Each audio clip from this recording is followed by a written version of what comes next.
This is the Yanks Go Yard podcast with Adam Weinrib and Thomas Carinante.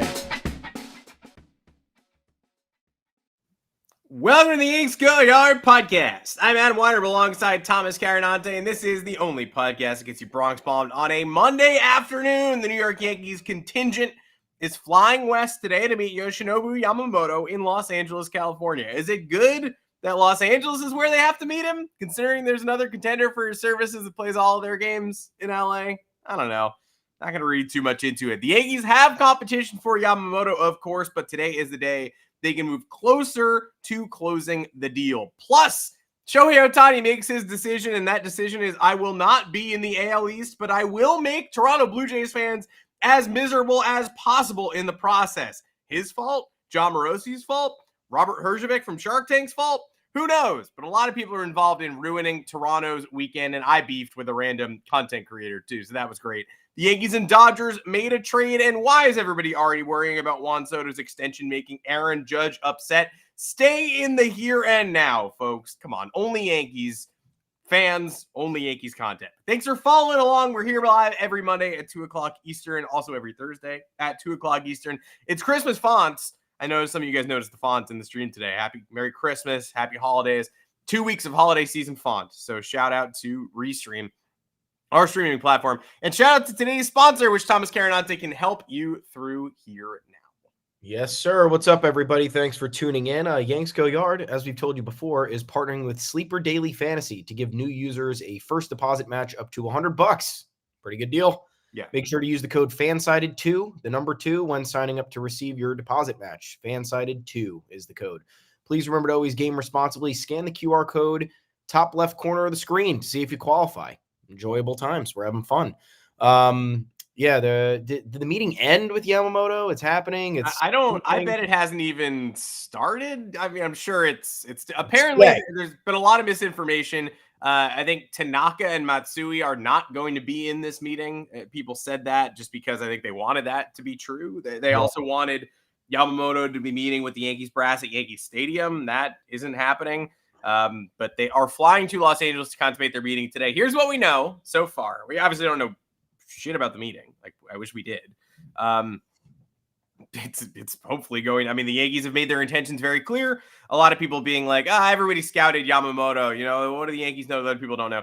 Brian Cashman admitted last week and the week before that they sent a representative to every single one of his starts. So while we all made a big deal about Cashman going out there for what ultimately ended up being the no-hitter, they had a representation at every single one of Yamamoto's starts last season. He is, they held his number for him, his favorite number 18. There are rumors that he is intrigued by the Yankees brand and prestige. There are, of course, also rumors that he is a Dodgers fan and would love to pitch for them. The Mets flew out to Japan to meet him and his family. Kodai Senga wants him in Flushing. The bidding is going to reach $300 million, whether it's $300 million for the contract or $300 million in total with the posting fee plus $260-ish million for contract. It's going to be expensive as hell. The Yankees are making it very obvious they'd like him. The Mets are making it very obvious they'd like him. The Dodgers signed Ohtani over the weekend. Everybody thought, okay, well, I guess that takes him out for Yamamoto. Apparently not, and it's a pretty appeal. If Yamamoto is willing to play with Kodai Senga, then he'd certainly be willing to play with Shohei Ohtani. It's a pretty appealing pairing. The Yankees can bring Juan Soto to these conversations. The Dodgers can bring Shohei Ohtani to these conversations. So if the deferrals in Ohtani's contract make it work financially, which it seems like they do, and they can really offer him $300 million, then they just might. The Dodgers are still a real contender for his services here as far as I am concerned. Yeah, and you have the renewed stuff with the Mets. Steve Cohen flew out there, and at least you don't know who to believe now with MLB reporting with how the Ohtani thing went down. Even holy shit! I mean, yeah, we'll talk all about that later. Yeah, like we got to cover our Yankee bases first because most of what went down over the weekend is just tangentially Yankee. We'll take our laps over the Blue Jays, but like, oh, what a dark weekend for a very funny weekend, but really dark weekend for insiders. Yeah, it's like everyone lost their minds because of Ohtani preferring this privacy or his agency, whatever it was. Like everybody was grasping for straws, and then Bob Nightingale kind of came out and said that was embarrassing for baseball reporters. But he spelled it wrong. Yeah, I think we can all agree that it was a lot of the discourse was polarizing in terms of being like, oh, Ohtani owes this to the sport. And then it's like, not really. It's just an unfortunate situation. He happens to be the guy that requires the market to move and he has to sign. So like, and maybe that's not a reason to take out your frustrations on him. But yeah, I mean, in general, it was a little bit frustrating to see the winter meetings go on that slowly. But anyway, we're at the end of it here. Now to link it to Yamamoto, I don't know what to believe. Based on what's happened with Ohtani, I don't know why it would be any different with somebody who's been largely just as, close to the vest with the information. It's funny. We're all living in different bubbles, and I'm in Mhm. this, the Baseball Insiders. We have a private Discord channel, so I'm seeing the access that everybody has to the information in their localities. If you're in New York, it really does feel like it's going to come down to the Yankees and Mets. If you're in LA, Doug McCain of Sportsnet 1100 or whatever reported that Yamamoto is a Dodgers fan and would prefer to sign there. We've Never read heard the that. exact opposite in New York. Yeah. We read that he's a Yankee fan. He's been spotted on Instagram wearing a Yankee hat from like 2 years ago. We've read the exact opposite reporting. And Giants fans are like, the Giants aren't going to be outbid here. They still think they're in. They thought they were in on Ohtani until the very end. Like, I'm fairly confident this is a Yankees versus Mets situation, but people in California are fairly confident in the exact opposite. So just take everything you hear with a grain of salt. Exactly. And then I'm not ruling anybody out. The Cubs missed out on a couple big guys. I wouldn't put it past them to invest here. They have Seiya Suzuki on the roster as well. Mariners cleared some space. They didn't get Soto. They didn't get Ohtani. I understand that there is an element to them cutting payroll, but again, I think Yamamoto's a different case. You're paying a lot of money, but you're getting the years of a player that you otherwise wouldn't get because of the arbitration system here. So this is a unique case. His market is very expansive. I know the price tag keeps going up, but again, that doesn't matter because you're paying the maximum dollar for the maximum output, which never happens. Most of the time, you're paying the back end of a deal. That's the regression years, and that's where a lot of the frustration comes in with these longer term contracts. Yamamoto is not that, so I think a lot more teams are in play here than people might think. But that said, my confidence with the Yankees, and you know me, I'm fairly critical of this team and everything that goes around it, but they've been linked to him for a very long time. Even with all these other teams jumping into the mix, even with his price tag going up, with him kind of delaying the free agency process and I guess wanting to take his time and meet with as many teams as possible, the Yankees' status in this from the reporters, the media, whoever, the talking heads and whatever, has not waned. They are still very much, at least it feels like, the front of the line. And I know, like you said, it's different in your locale, but even so, it's been nationally, Yankees, Mets, Yankees, Dodgers, Yankees, Cubs, however you wanted to look at it. The Yankees have never left that top two spot when the discussions of Yamamoto have come up. So that's why I feel fairly confident. And again, they're at every single one of his starts. Brian Cashman ditched old timers day for this. They got the Soto deal done as fast as they possibly could to shift their attention here, which I thought was huge because I thought it would give them an edge over the Dodgers, who I thought would take maybe a little bit more time to sign Ohtani, especially after the winter meetings. It was kind of dark. And I know that they said, it's going to happen in 72 hours, but they were saying that he was going to sign a week before the winter meetings, and he really didn't know what was going to happen. But the Yankees got ahead of it. They got the player that they needed because they needed Soto more than they needed Yamamoto. And now the negotiations and the pitch with him will be completely different. You talk about this trade that we have with the Dodgers too. We'll talk about that in a minute. You talk about the dead weight they cut off the roster, the opportunities they've created for other players, the room that they still have to make trades and other signings. And it's a very convincing case. I'm bullish on the Yankees' aggression. 2024 is looking a lot better. There's still a lot to be done, but someone like Yamamoto, who's already intrigued by this team, I think there is there's many a way this organization can put 2023 in the rear view when talking to him and trying to convince him that this is the spot. Yeah, and every time you see the Dodgers, it's not Dodgers all in on Yamamoto. It's can't count Dodgers out for Yamamoto. Yeah. The question that's being asked is, wow, do the Dodgers still have the money to do this after signing Ohtani? The question isn't how in on Yamamoto are the Dodgers. It's like, wow, they got to be eliminated, right? And then insiders have to jump in and be like, nope, not eliminated, still into it, still would love him. because, and this is why it was so funny over the weekend when Blue Jays fans were crying, we got used for leverage.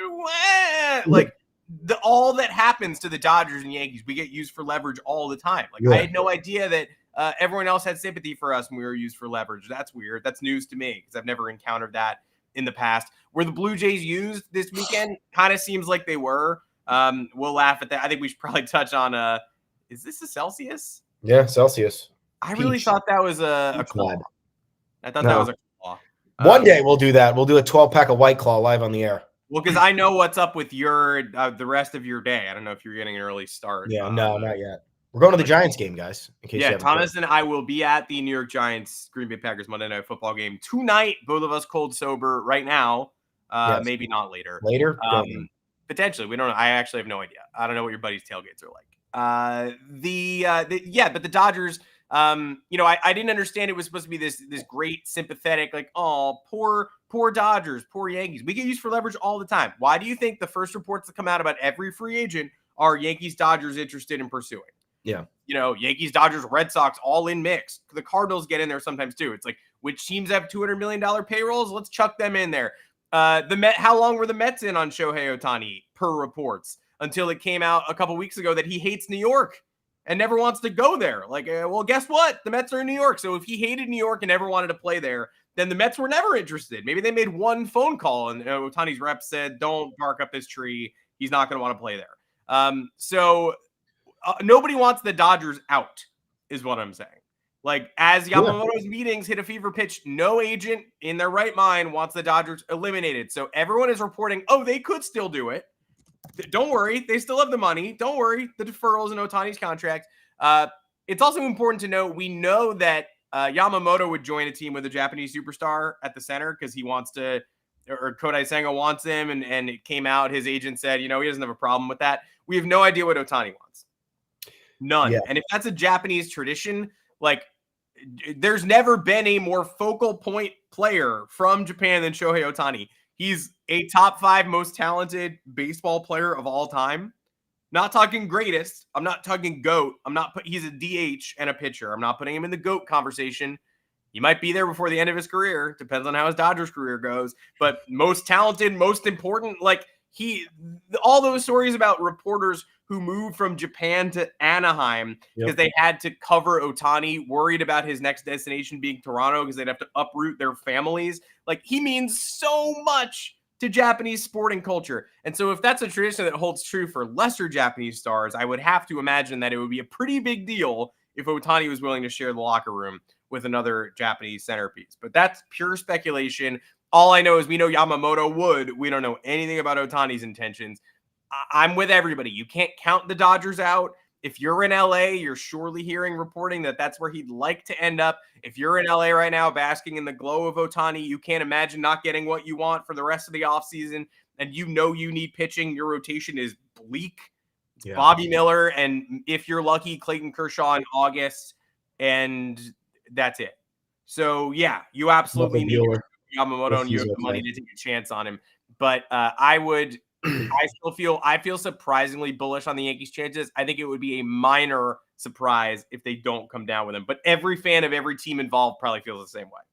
Yeah, and look, if we're positive, I feel like that is an indication. We might not be involved, but we are constantly reading and looking at stuff, and we've been able to figure out how to read the situation and what's going on. It was about 2 weeks before the Soto thing that I actually started to think, like, oh, this wasn't just a line a bunch of fans were drawing. Like, I actually think this right now, poll me right now, and this is going to happen. That's that's how I feel about Yamamoto too. But again, if it drops $700 million on Ohtani, drop my jaw. Like, if it drops like that, oh wait, Yamamoto went to the Dodgers for $360 million. I would be like, okay. I mean, that's very surprising to see that number in front of my eyes. But yeah, I wouldn't be stunned. I think Soto was becoming a fait accompli that was only going to fall apart if Michael King's medicals were bad. Yamamoto, it would be a mild shock if he went elsewhere, but it's certainly possible. Yeah, the difference here is that Yamamoto has a choice. Soto didn't, so it was just up to the Yankees to give the Padres what they wanted to get the deal across the finish line. Here, it's what does Yamamoto prefer? And it also hinges on it. Look, the Dodgers can go one of two ways. They just drop $700 million on Ohtani. They're going to drop $300 million on Yamamoto. That's a $1 billion offseason, and they still need two more starters, and those are probably going to come via trade. But even if they do, you're inheriting more salary. The latest buzz was Glass now. He's making what, $25 million next year. Then there's Corbin Burns, who's making probably $17 million next year. I don't know what Dylan Cease's situation is, but either way, you're trading even more prospects and you're inheriting more salary. And then you have to think of the long-term aspect of the rotation, because who is there? It's Bobby Miller. It's maybe Shohei Ohtani. We've heard, we don't know. There was a rumor that he might not be keen on pitching moving forward. We don't know how true that is. I don't think it's necessarily true, but 2 Tommy John surgeries, you don't know. He might want to preserve his long-term health to just play baseball. He may be a closer. Or maybe a John Smoltz situation. But then you look at the flip side, and yes, $700 million is an absolute shit ton of money, but there are, quote, historic deferrals here, which means that the AAV has been lowered. We don't know to what it is. I would imagine they made it somewhere around 40 mil a year. I don't know how much lower you can go than that. But then again, you look at like the totality of the Ohtani investment. They're going to be making money off of Ohtani for the rest of time. So they could spread this deal out 20 years, 25 years, and it won't matter to them. They could be paying him $25 million 20 years from now, and it won't matter. So I don't know if I don't think the details have come out on that yet, knowing what the AAV is, but that's going to be huge for the tax, the payroll tax, because that's going to allow the Dodgers to add more around him. Then again, Yamamoto will be another giant investment, and they are going to need more pitching around him, and starting pitching is the most expensive thing you could possibly invest in outside of someone like Shohei Ohtani, who's just an international icon. Yeah. So you have either, both of those arguments, I think, hold weight. $1 billion, investing $1 billion in 2 weeks and still needing a lot more on the roster, or deferring the contract, giving yourself the financial flexibility, which the Dodgers have done. I don't know if you guys saw the last 10 or 11 free agency deals before Ohtani were 1-year contracts, dating back to after the 2021 season. They made it was between 10 and 12 free agency deals that were 1 year. They've been setting themselves up for this move for 2 years. Mm-hmm. So, like you said, I would not put it past them if the Yamamoto number is big, but they're going to have to figure out even longer term financial implications here, because that's $1 billion. The Yankees' largest offseason investment that 1 year was $500 million, and we thought that was absolutely bonkers. We're talking double that. 13 years later. Mm-hmm. And it was bonkers. And this would be absolutely absurd. And they also wouldn't be done, like you said.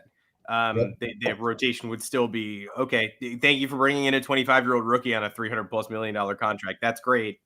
Going to need 2 more guys. Going to need 2 more people we trust. Going to need to hit the trade market. There is the Giants reportedly met with Yamamoto yesterday. That's coming out now. During this podcast. That makes sense. Here come the Yankees. I want to meet after everybody. I want to be the last team to meet with Yoshinobu Yamamoto, quite frankly. Give me the let me hit cleanup. Let me be the final person that you speak with. I don't know. And then maybe you bring in Tanaka and Matsui for a surprise additional meeting. Who knows? We'll give you updates as we get. Matsui's in there. Tanaka's not, right? I don't know. I read that. I've seen fake news everything. So you don't trust what you read. I know Matsui's been a part of it. Yeah, Trump was right. The fake news is everywhere. He should have been. He should zone in on the baseball world. Expose all the fake news. Nestor Cortez bounce back season. Like most people are not predicting that. Donald is. Don't be careful though. This might become a softy podcast real quick. The Yankees and Dodgers made a trade earlier today that did not involve either Shohei Ohtani or Yoshinobu Yamamoto. Probably worth we got news. We all waited on this trade for a long time. Love news. We sat here. You got word that the Yankees and Dodgers were close on a mystery trade where they knew all the components, so you knew it was going to get done. They were like, this is going to be 2 40-man Dodgers for a non-40-man Yankees prospect. It's like, that means Ken Rosenthal's sitting on a text with the names. And he's like, can I share the names? And the agent's like, no, just do a guessing game. And he's like, okay, fine. I'll invent a guessing game. And then he does. And we sit here for almost 24 hours. And the news finally drops today around 11 a.m., maybe a little 10:30 Eastern time. I think everybody guessed that the 40-man Dodgers, it would be like a bullpen arm plus Yorbit Vivas, the infielder, who I'm already extremely excited about because he didn't really fit the Dodgers timeline. If Michael Busch can't get reps, the minor league player of the year, then a top 10 prospect probably can't either. So what are you going to use Yorbit Vivas for? You're going to use him for this. The Yankees need to give up Trey Sweeney at some point. You think this is where he goes. They got a lot of shortstops. They got Roderick Arias coming up behind him, George Lombard Jr. coming up behind him, Volpe and Peraza ahead of him. They just keep adding shortstops by the minute. So Trey Sweeney felt like his fate was probably sealed here in New York. You wonder, does he go the trade deadline after the season before it? He's the headliner, the sole person going from New York to LA. Yorbit Vivas going to New York. He does look a lot like Rougned Odor, and I don't think the comments are saying that. That was my literal first thought. I think that's going to be a very popular take. His numbers remarkably similar to Sweeney's last year, although he tripped himself up at AAA at the end of the year. That's where he'll start with the Yankees, so he'll have more time to prove himself there. Sweeney, like 13 homers, 49 ribs, hit 250 last year with a 370 OBP, 780 OPS. He was fine.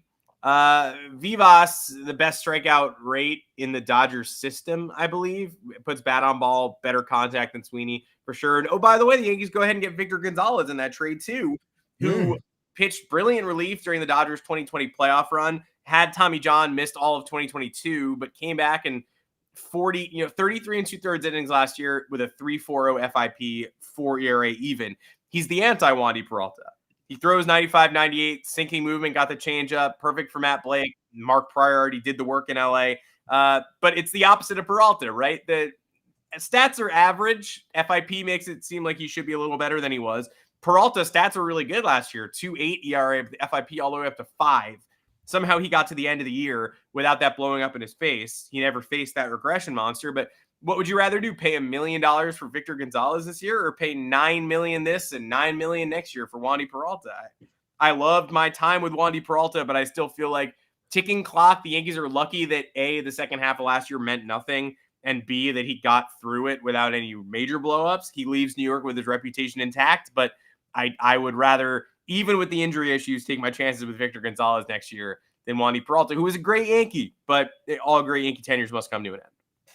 Yeah, and you get 3 years of control of Gonzalez, which I think obviously the Yankees are valuing here, so they don't have to keep making these relief investments that don't necessarily work out for them. Or you're paying mid-30s relievers and the regression is right around the corner, and if it's on a short-term deal, you're in a bad spot because you need them to be effective for whatever years you're signing them. And Wandy, we looked through the metrics, everyone did, and he was more lucky than he was good last year, and that's not a positive indication for what's to come. And in terms of Gonzalez, much like Tommy Kahnle, I know we were frustrated a bit with Tommy Kahnle's performance last year, but Dodgers paid for his rehab. He got Tommy John in 2022. He rehabbed with them, missed the whole season, came back in 2023. Didn't have the greatest of years, but his metrics indicated that he was more unlucky. So there's room for growth there. So I think that at the very least, you get somebody who's had a proven track record as a high leverage reliever and a lefty on a contender. Whether or not that is able to come back to life is up for debate, but the Yankees' track record with relievers is pretty damn good. So again, I think this is the one domain of the roster where we can't say shit because the Yankees, outside of giving long-term deals to relievers like Zach Britton and Aroldis Chapman, have largely been incredible at building bullpens. And you have to think about the payroll implications, right? If you're paying Wandy somewhere, between $8 and $11 million a year, how much further are you going to blow by the tax? Like if you're bringing in Yamamoto and that's let's say $30 million a year salary, something like that, you're going past the $300 million threshold, and they're not going to want to hit the second or is that the third tier, the 297? Yeah, that's the Cohen tier. Yeah, so it just doesn't matter after that. But yeah, I mean, remember, guys, every dollar is taxed at 50% after you exceed that threshold. So yeah, a $9 million investment in somebody who's kind of on the decline, like that's not worth paying. Then you're essentially paying 13 million or 14 million for that player. It's a lot of money. So I'm fine with them building the bullpen out of some reclamation projects and the scrap some people off the scrap heap because they've been able to revive them. Dodgers can't say the same. The Dodgers have a lot of problems doing that. The Yankees have a much better track record. I support this deal. At first, I thought it was dumb because I didn't realize. I don't know why. I don't pay attention to prospects that much, but I didn't realize that Lombard Jr. and Roderick Arias were ahead of him in the pecking order. And then you have to remember Oswaldo Cabrera and Oswald Peraza are here. They're also above Trey Sweeney in the pecking order. Mm-hmm. And don't forget anything. Look, prospects are prospects. We can evaluate them however we want. The one big thing about Trey Sweeney, if you guys are upset that he was dealt at all, I'm not sure if you are. When he was taken in the first round, was it 2021? 2021, yeah. The number one thing on his profile was that he had a major league ready bat. Exactly. And I don't know if he does because he was in Double-A last year. He, what do you have, a 777 OPS? These lines are fine. Every year it's fine, right? Not enough homers. No, what we were told was he's basically major league ready with the bat. The Yankees have found this hidden gem. He's at Evansville, small school. Who knows how it translates against top tier velocity, but we believe he's ready and he's hitting. I saw him in Hudson Valley a couple times, was relatively unimpressed. 249 last year. OBP is good. Power's moderate. Like Yorbit Vivas got higher than he did.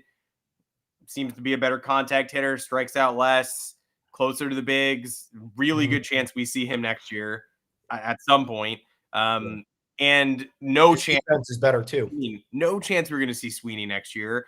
And Vivas not a shortstop, but for the first time in a long time, we don't need someone coming through to the bigs right now with shortstop versatility.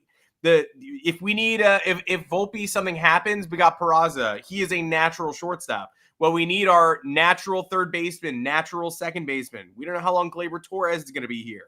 I'm not passing judgment and going from someone who barely knew about Yorbit Vivas to someone who's a Yorbit Vivas expert. But I do know that the positions he plays line up better with the team's needs for a super utility guy. And now that he's we can use somebody on the 40-man who could do that. The Dodgers explicitly needed somebody who wasn't on the 40-man, and they get Trey Sweeney. Everybody gets what they need here. I was a little bit down on Sweeney. If you weren't, I understand that as well. But this is maybe an even better trade than the Juan Soto trade. In terms of just, hey, everybody gets what they want. Like the Juan Soto thing, the Yankees really had to bite the bullet on Michael King. They did not want to give up Michael King, and they did. Here, I don't know how either side could be upset. This is the textbook definition of a trade. Dodgers needed prospect capital, people who don't need 40-man protection. Yankees need players at a utility spot who do need 40-man protection on our top 10. They swap top 10 prospects, and the Yankees get a bullpen arm. It could be somewhere between a reclamation project and a known quantity. That's great. That's a great trade. It hurts a little bit. Tracy, you don't want to give up on a first-round pick after 2 years, but if you do, this is what you get. Either he's piece 1 of 4 in a giant package, or this. Yeah, I have no problem with this. This is a situation of trading from depth. How many shortstops can the Yankees house in their system? What other trade candidates are out there that you could have better dealt Sweeney for? I don't think Sweeney's market was. I don't think he was a sought-after prospect. If he was, the Yankees would have made a deal for another pitcher by now. They probably want George Lombard or Roderick Arias, and the Yankees are maybe saving up for. I don't know what the deal is, but if you can get something for Sweeney, they just got a reliever and they got someone who's very much comparable with potentially higher upside, then you go with that. I think that's, and I guess you help out the Dodgers, but that doesn't really matter because they're not in your league. So yeah, this is what you use the assets for. You try to piece together a roster. If it removes questions of you having to spend unnecessary funds, then there you go. I still would probably like another lefty in the bullpen. If we're being honest, I don't know who else is out there. Haven't really been paying too much attention in terms of like the trade market and stuff like that. But sadly, Will Smith got signed. He's like he's the automatic World Series win if you sign Will Smith. Would have been nice. he will be someone will be acquiring Will Smith at the deadline. Way too many jokes were made like, oh my God, the Royals signed Will Smith. They're going to the effing World Series. No, wherever they flip him, that team is going to the World Series and winning it. That's yeah, that's why they probably got him. They're like, you know what? We'll trick people into thinking they can win the World Series if they trade us extra stuff for him in July. They did it with Aroldis Chapman. Like they just did this, and they finessed. You want to talk about a great trade? They finessed the Rangers. They gave up Cole Reagan, who's their ace and probably going to be an ace for a couple years. It would seem a developing ace, and they gave up Aroldis Chapman, but the Rangers won the World Series, so nobody cares. Nobody cares. Brent Suter, yes. Where was he last year? He was in Colorado. That's Colorado. Right. Yeah. Weird. Why did the Brewers get rid of him? Why did the Rockies do anything that they do? Yeah, I don't know. I remember him being on the Brewers, and then I guess the Brewers couldn't afford a $2 million contract or whatever. And you know where Brent Suter went to college? Well, I do now because I'm on his baseball reference page. Yeah. Smart guy, Harvard. Smart guy, Harvard grad. Actually, he's the one who said if you invented Facebook, you would have actually invented Facebook. That was him. Did you make the Facebook? Brent? He was on the Winklevoss twins side. He was trying to get intel. He rode crew back in the day. And how about some more intel? Let's talk about this. Let's have some fun. Let's have some fun. I feel look. So Shohei Ohtani, not a Toronto Blue Jay. I don't know if I'm breaking that news to anybody. Welcome to Yankees Go Yard viewers and listeners who slept under rocks this past weekend. Shohei Ohtani is a Los Angeles Dodger for the most money that anyone has ever signed for in professional sports. It's just it's a record. It's a record everywhere. It's mind blowing the number of dollars that he received. The question now, though, the Blue Jays really thought they were getting him on Friday. It felt like a matter of time. They were kind of counting down, right? They were like, oh my God, he's in a plane. We're following the plane. The plane is in the air. When it lands, we're going to get Shohei Ohtani. John Morosi, God bless him, still has a job today, tweets a Canadian flag emoji. Quote tweets his own report on MLB Network with a Canadian flag emoji. What does it mean? That one's not hard to translate. There's only one team in Canada. JP Hornstraw of Dodgers Nation. This is a mystery. We still have to get to the bottom of this. Like, how would this guy wasn't a fake or a plant or something? Like, he reports at like 2:30 that it's a done deal. That Ohtani has chosen the Blue Jays. Bunch of people come out and refute that. Bob Nightingale comes out and says, not on a plane, actually. Plane lands, it's a guy from Shark Tank. Really embarrassing. Toronto, you got played here. I don't know if these reports convinced the Dodgers to up their offer, which is what reportedly happened or was said to have happened last year around the arson judge. All signs point Aaron Judge to the Giants. Susan Slusser says the feeling at the winter meetings is he's chosen the Giants, and then all of a sudden Hal Steinbrenner has more money.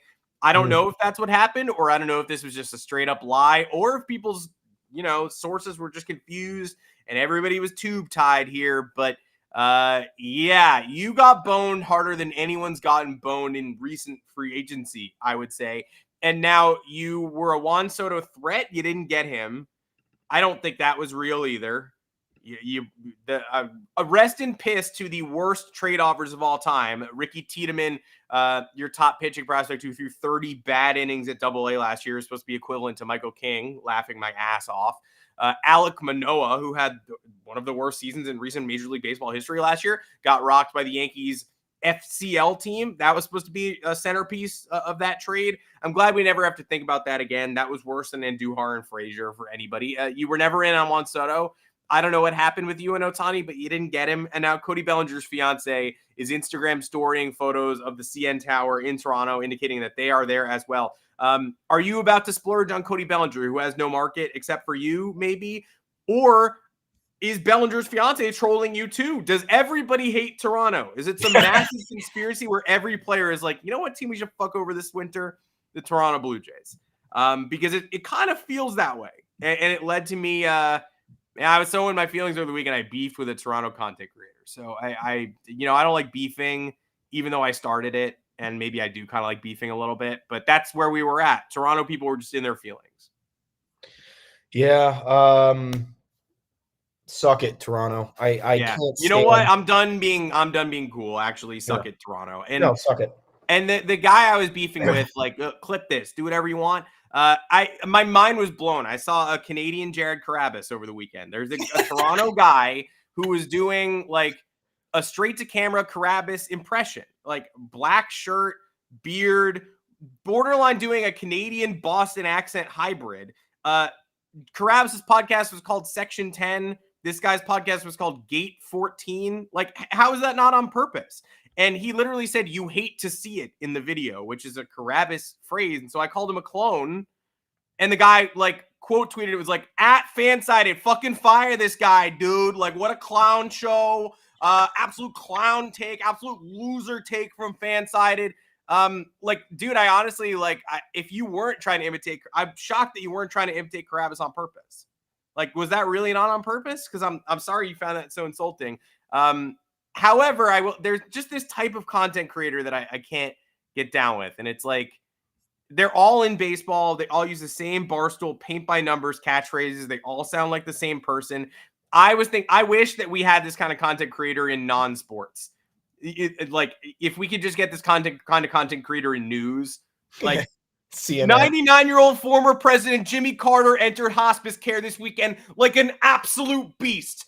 The Electric Factory President Carter is one of the beastliest presidents of all time, an absolute savage. You might remember him from when he took that clown show Ayatollah Khomeini to tax, that absolutely goofy gas tax. People lined up in the streets because of stagflation. Shout out to the Electric Factory with his absolute smoke wife, Rosalind.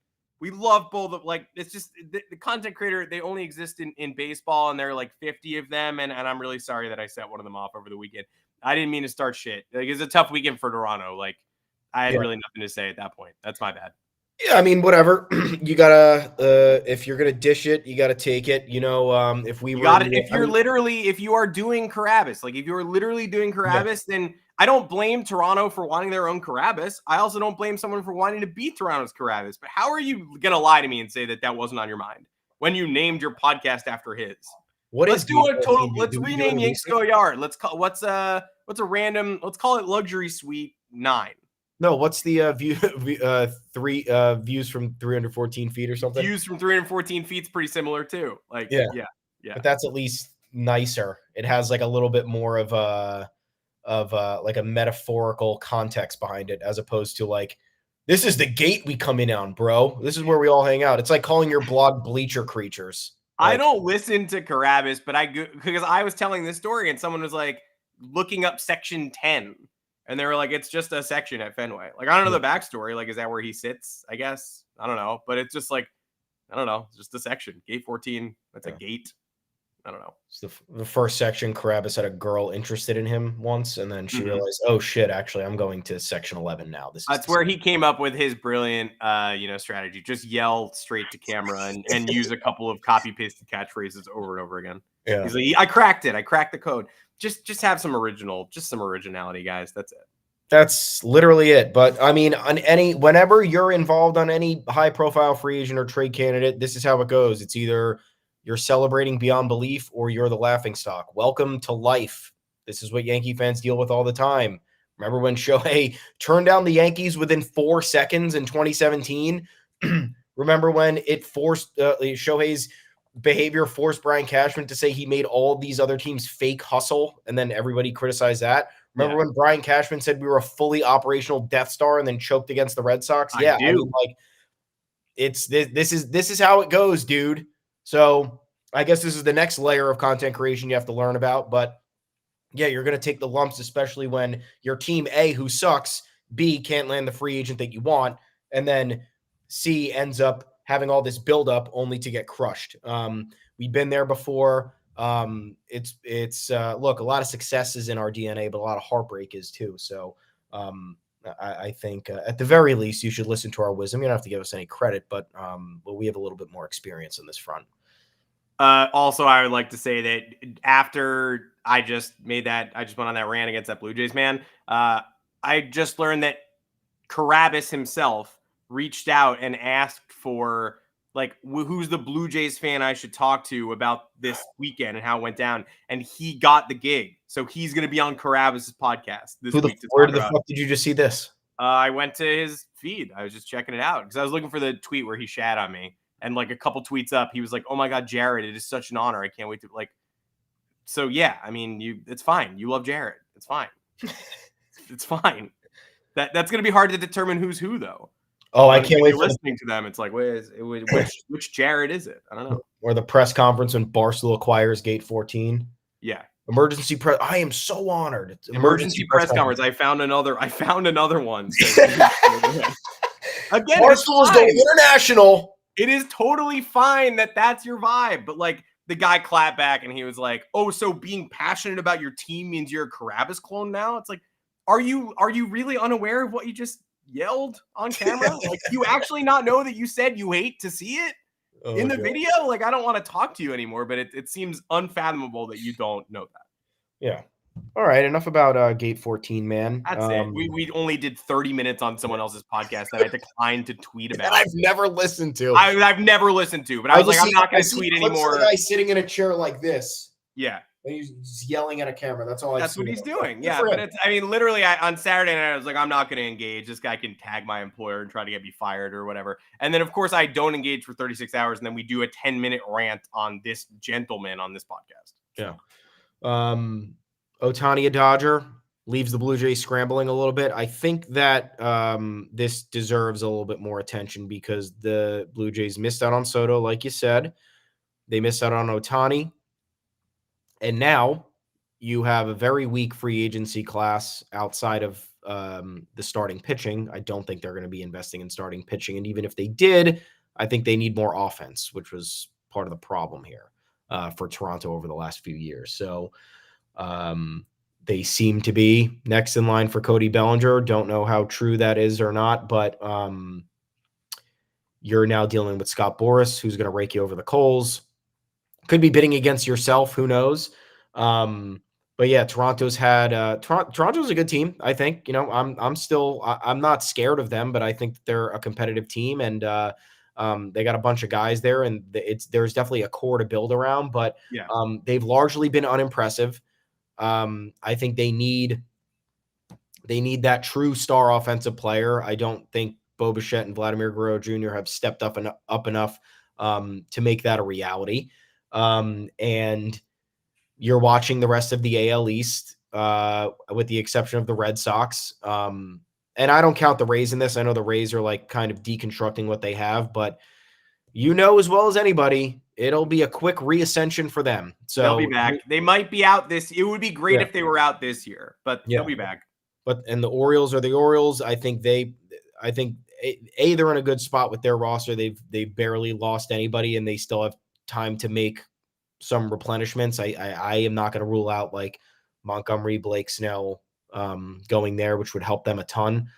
They have a really good bullpen. They have a really young offensive core. Red Sox just pathetic.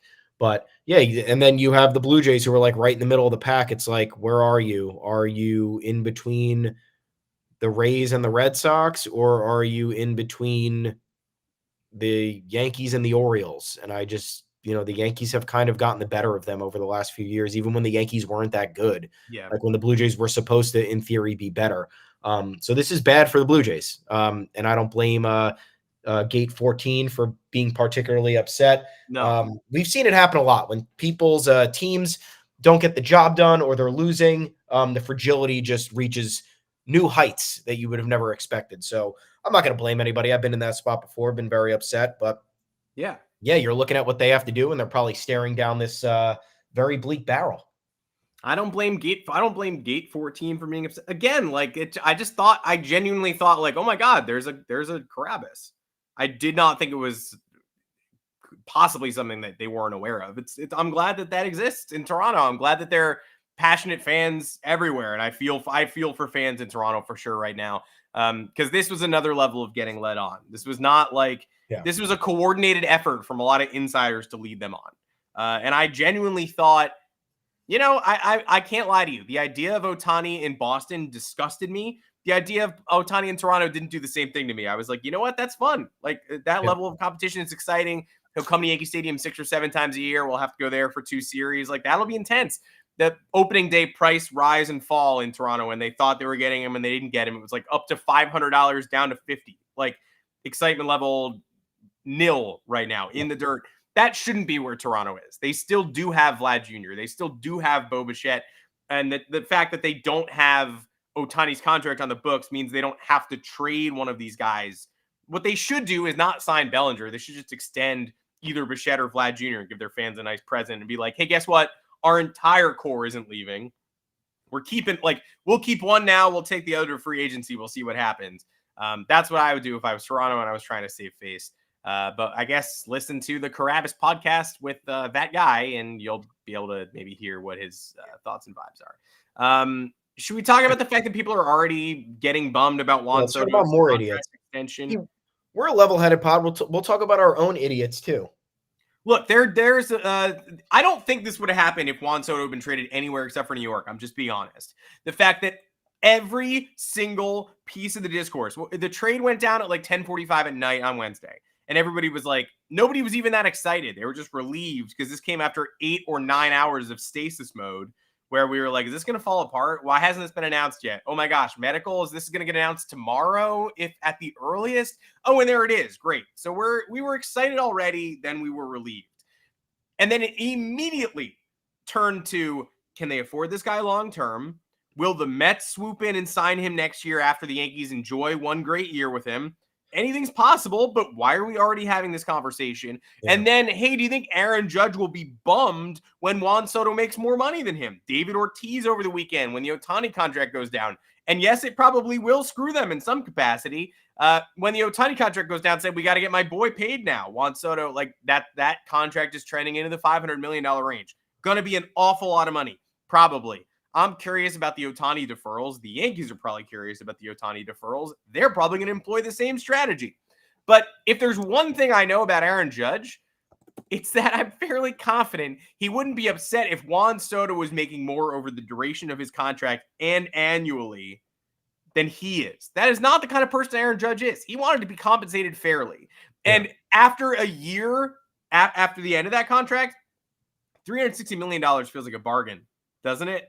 It doesn't feel like Judge dragging the Yankees through the mud for everything that he could possibly get. Juan Soto's going to get 500, 480. He's definitely in a top 440. Ohtani, who's a starter, we think, also maybe a closer, I guess, and a DH, got $700 million. Aaron Judge's defense is also part of the package. Aaron Judge could have made considerably more than 360, but he didn't because he wanted to come back and be a New York Yankee and be a captain. I think that if Aaron Judge was approached by the front office and they said, we have an opportunity to extend Juan Soto tomorrow, bad news, he's going to be making $8 million a year more than you. I think Aaron Judge would say, I'm very excited to have Juan Soto on the Yankees for the next 10, 11 years. And Juan Soto, his uncle is a Yankee fan. I think his family are Yankee fans. He went on record in 2019 and said players might deny it, but everybody wants to play for the Yankees. He already changed his Instagram story thing to like SOTO and pinstripes on the homepage. He clearly is all in on being a Yankee. He's not giving you a hometown discount, but I think if you asked him to choose, he would probably say this is his number one option. I think if you can get him for 460, 470, you do it. Don't look back. I don't think Aaron Judge is going to be bummed about that. No. And look, I expect more of the media at this point. There is so much shit to talk about right now, and to even have the conversation delve into these waters is crazy. Yeah. Aaron Judge got the money that he got because he deserved it and had a historic season, not because he wanted to get paid more than Garrett Cole and Giancarlo Stanton. He had leverage because there were multiple offers of $400 million out there. He could have, like you said, he could have taken more money, could have went elsewhere, didn't. Took a fair deal for what the market had deemed his value, and that's the end of it. However, now after Ohtani is signed, I do think there's a conversation to be had about Juan Soto's future, because I think he's getting at least 5 now. Awesome. Yeah, I mean, you look at Ohtani's uncertainty. I know I said before he's an international icon, so there's some players are blessed with having the marketing value attached to them. Like, that's the business. The business is your name is Shohei Ohtani. You're a two-way star. You are beloved in your home country in Japan. That creates a new market for MLB. There's a worldwide attraction to him, so that's where his value is. Aaron Judge was slowly becoming the face of baseball over the last couple years outside of Ohtani's emergence, and he surpassed Mike Trout in my opinion. So Aaron Judge, larger than life figure, known in New York market loves him. That played a role in him getting the money that he got.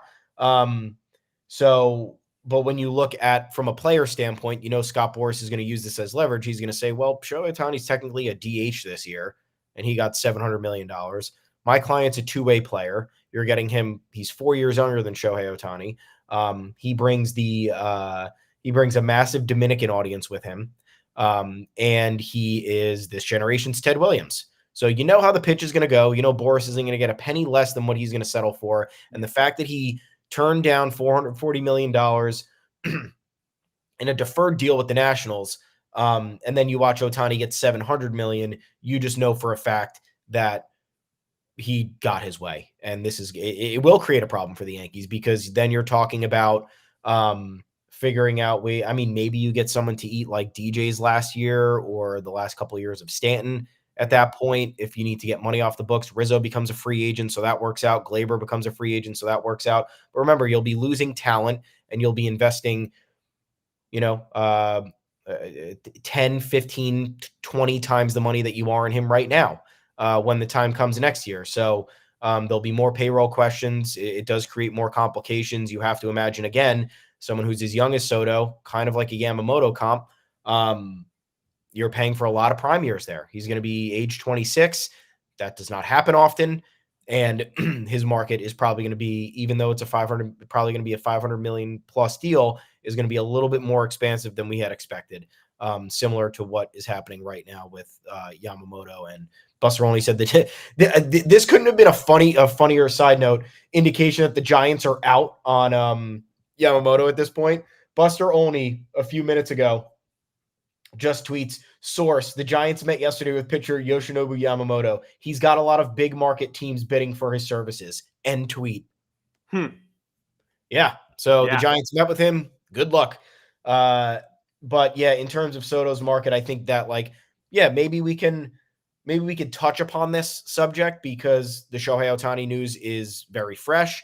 And Brian Cashman was asked about the possibility of extending Soto the day the trade went down. But I don't think it merits much longer of a conversation. Juan Soto's a Yankee for 2024. The Yankees are trying to win a World Series in 2024. They're still making a ton of moves that are hopefully going to improve the roster. So yeah, let's focus on the good instead of wondering what's going to happen in a year from now.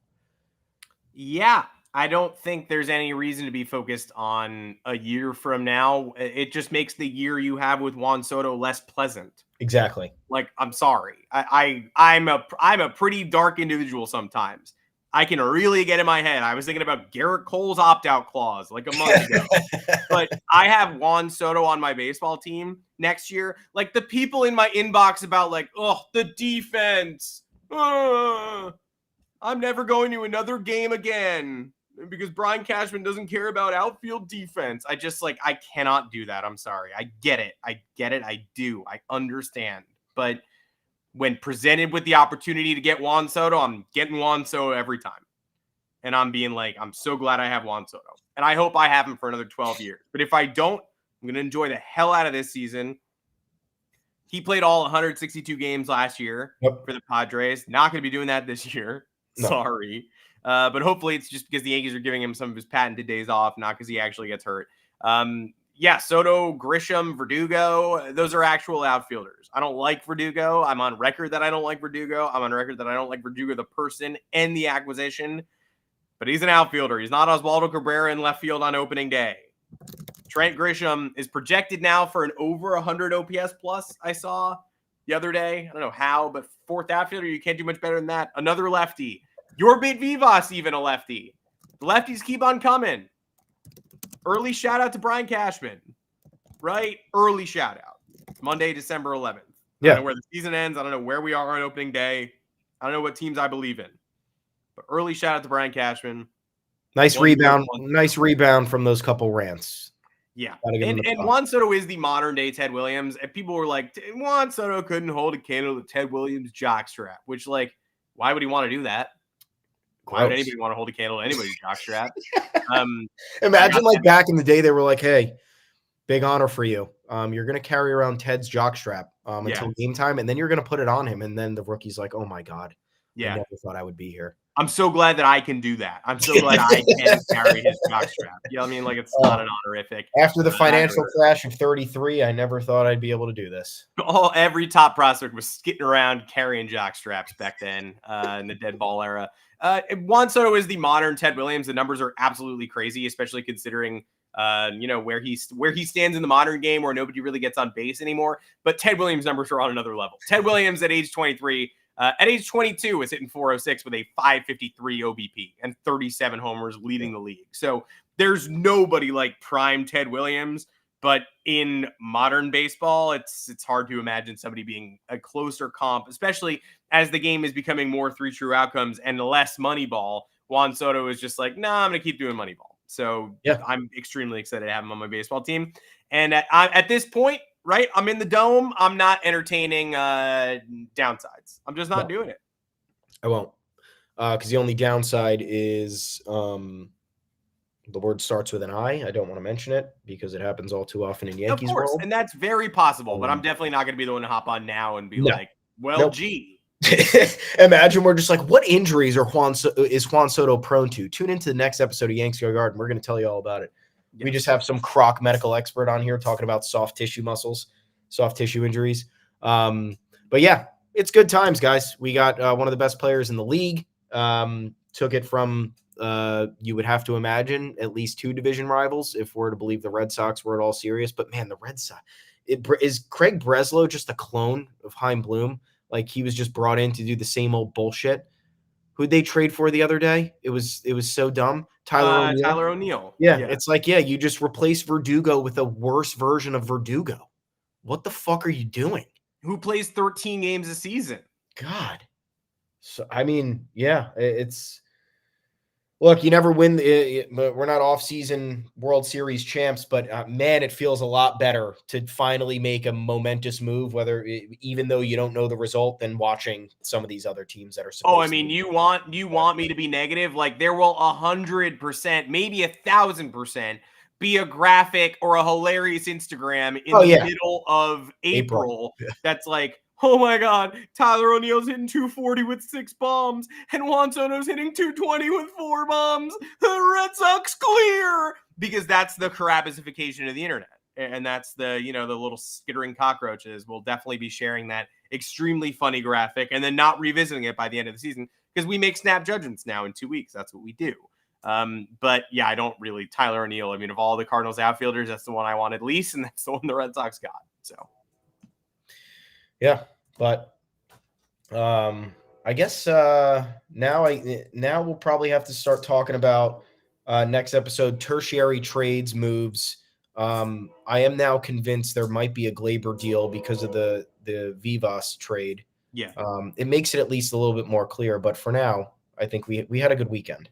We had a great weekend, and we'll be back on Thursday. We'll probably be talking about, how to create the rest of an idealized offseason. Yamamoto, I don't think, is going to move very quickly here. We've heard by Christmas. I mean, that's 2 weeks from today. He's got to meet this week. He's got a lot to talk about. Probably don't hold your breath on that one. If you do hold your breath, you will presumably pass away. Yeah, don't die. And maybe you can get frozen next to Ted Williams. That'd be cool. If you happen to pass away from holding your breath for too long. But we will come back on Thursday, hopefully, with some more insights, some more rumors, some more Your Beat V-Boss. Love that guy. Love that he exists. You can find us live here, streaming every Monday and Thursday at 2 o'clock Eastern. Again, you can find us on Apple Podcasts, Google Podcasts, Spotify, wherever you do get your podcasts. Drop us a review if you feel like it. Like our YouTube videos. Follow us on Twitter, on X. Hit subscribe, smash that like button, like people say, like an absolute savage, smash that like button. Man, do I ever not want to be on Carabas' podcast. I also don't want to listen to that podcast because I feel like it'll probably come up that I called him a Carabas clone. That'll be a bummer for me. I'll listen to that on the way to the Giants game. The one thing I don't want is Carabas' army coming after me, but I guess since I mentioned his name 1,000 times, They might. It's possible. What a bummer for me. Well, I'm at Adam Weinrib on Twitter if you are a troll. Thomas Carinante, where can the people find you? I'm at Tommy's_takes. We are both at the official Yanks Go Yard Twitter account at Yanks Go Yard FS. Head on over to yanksgoyard.com. Yeah, we're there too. You could troll us both. 2 for 1 special at Yanks Go Yard FS. Yanksgoyard.com is where all the content is. We're keeping you up to date, informed with everything that's happening. A lot of speculation still, a lot of connecting the dots. We're having a good time. We appreciate you guys reading and tuning in. And until next time, we'll see you on Thursday, 2 p.m. or maybe before if something else happens. But right now, we're scheduled 2 p.m. Eastern Thursday right here. Can't wait for it. See you then. We'll see you Thursday, 2 p.m. pending news drops. Until then, goodbye, everybody.